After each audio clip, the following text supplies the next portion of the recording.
Hello, I'm Travis, And I'm James. and this is Monday Coffee Show.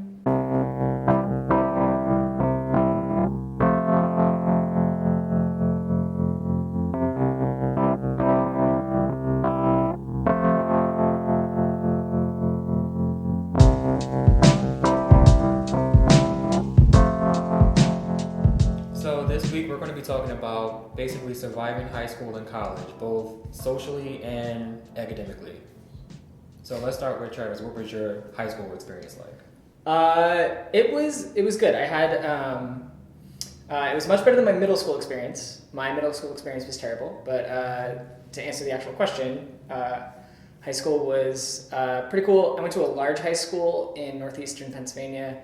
I graduated with 400 kids, but I probably I could be wrong on like the exact number, but I want to say that I went to school with more than that. Like I want to say that we had a fair amount of people not finish. But like I went to a school of like somewhere between like 1,600 and 2,000 students. Oh. Very diverse, which was really cool, except that like as a school, but we were tracked. So like we had like advanced placement, honors, college prep, and applied, specifically in this kind of like a tier. And at the top tier, you tended to see a lot of white students, and in the bottom tiers, you tended to see a lot of students of color, which started as I went through school, and then as I started working in school, started to look systemic. Mm-hmm. Especially now, it seems like a thing. But it was cool. I had some pretty good friends in high school, and they were very nice. We got along. I did a lot of activities because I just wanted to be out of the house. So I was very involved in that, but I was a terrible student. I kind of still am a terrible student. But I mean, the things that like really got me through it were my friends, and were doing things like theater and after school programs. Just like that, those are the kind of things that helped me get through some like bullying moments, or like going to a school that like despite being in the suburbs, rural area of Pennsylvania, was like kind of a violent school, which is a shame. How about you? What was your high school experience like? Well, mine was kind of almost exactly the opposite. I went to a college prep high school called Friary here in Philadelphia. Very small, very like good for like one-on-one with students and teachers. My graduating class was probably about literally maybe a little over 30 people. It started with more, but as the year went on, people would either get expelled, or they wouldn't graduate, or they just decided to switch schools. My high school was also a no-tolerance school, no tolerance for violence, bullying, nothing. So like if you got caught bullying somebody, fighting, you were automatically expelled, and that was it. Wow. And it definitely, I feel like it helped because it shows you how the real world is. Like when you get into an altercation in the real world, most times you're not given like a pass, like, oh, okay, just don't let it happen again. It's like you can be charged, you can be, prosecuted with assault or whatever.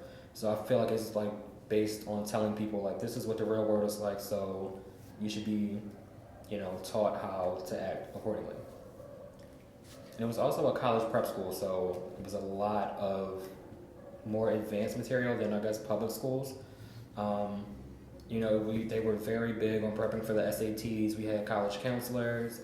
Our teachers would like stay late for office hours, so if we wanted to stay an extra hour after school was over, we can do that and help study. So it was a really good experience overall. How were you as a student? Well, that's where we're similar. Okay. Noted. I was very much a procrastinator, so it would be like, oh, if a paper's due Monday, I'd write it Saturday night and then not finish it, or just come up with some excuse and just be like, oh, well, something happened, I couldn't finish it, or I sent it to you, but you might not have got it. It worked sometimes, honestly, but teachers were just like, no. They knew I was a good student, like I was very intelligent, but I was just kind of lazy, to be honest. Same. I think a lot of my laziness came from one, I have ADD. I found out my senior year of high school. I had never really been tested before that. Up until very recently, I didn't even start seeking any help around that. And so I want, so now I've kind of recognized that I need to address this, but like between that and just not caring, I didn't care about school. I had almost been taught that by some of the adults in my life. Definitely not my parents. A step parent was definitely an influence in that. But it was also hard because like I saw so much of it just not working for so many kids, and so I was like, what's the point? Which is not a great way to do school. That's a terrible way to do school.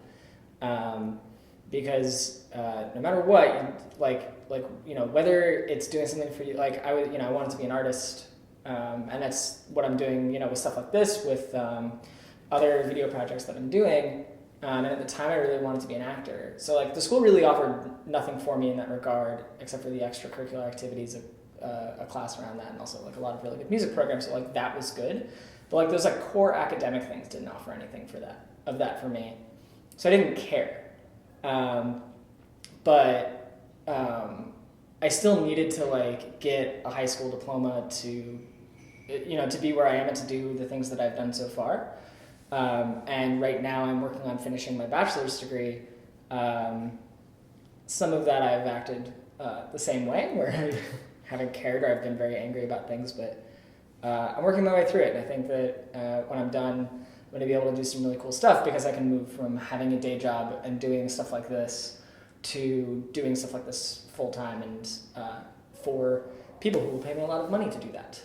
So I've come to recognize the importance of having the certification, the bachelor's degree, the high school diploma, whatever that is.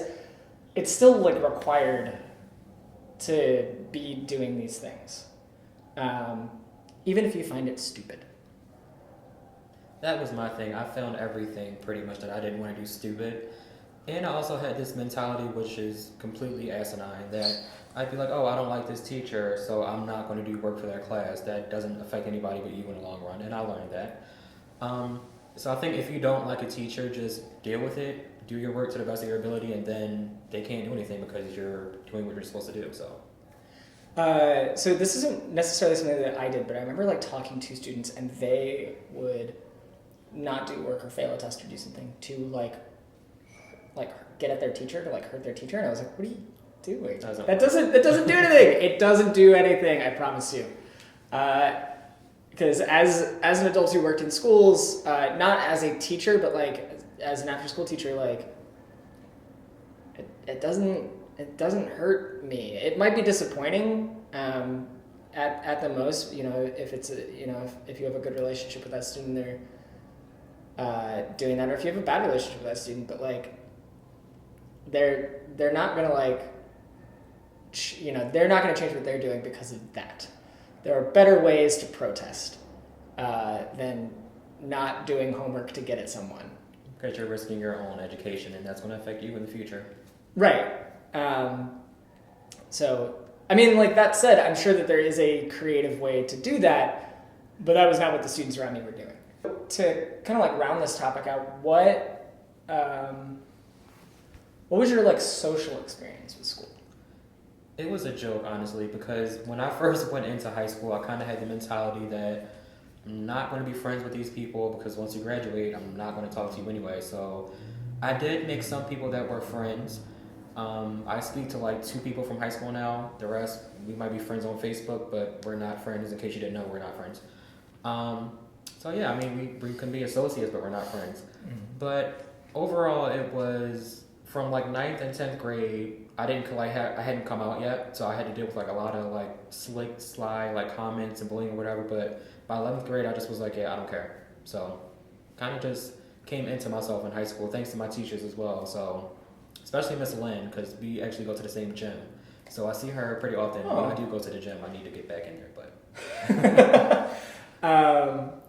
mine, I had a pretty good social experience. Like once I kind of got into high school, because I started to find those extracurricular activities and like really and find not like I did some stuff in middle school, but like I like found the activities I wanted to be doing, and through those activities I found kind of like my clique, which was mostly theater kids. I was a theater kid, which was great. I mean, I had my like tight circle of friends. I mean, like at any time there were usually 4 or 5 of us. Spending all of our time together, usually conspiring against the adults in our lives to try to spend as much time with each other as possible, and also like part of that like friendship was also like distancing ourselves from like other people. Like we like the people that I was closest friends with, we all kind of like felt like outsiders for different reasons, and that was kind of like our bond, and like part of that was also like being really snobby. Which isn't like, I don't know, if you're in high school like or like getting into college, snobby's not attractive. It kind of can seem like it because it can make you seem more adult or more educated about certain things, but like like I kind of regret a lot of the ways that I treated people coming like at that age, where I was being snobby to like reject the rednecks around me. Which is part of the reason why I moved to Philadelphia so fast. But like, it didn't really do me any good, and I just had to unlearn a lot of that snobbishness after a while. I still kind of like get it, and I still kind of get like almost like a hit from it. Like, I'm not proud of that, but I mean that is, and it's how it feels. It feels like I'm like sneaking, like oh my god, I got one over on that guy. But.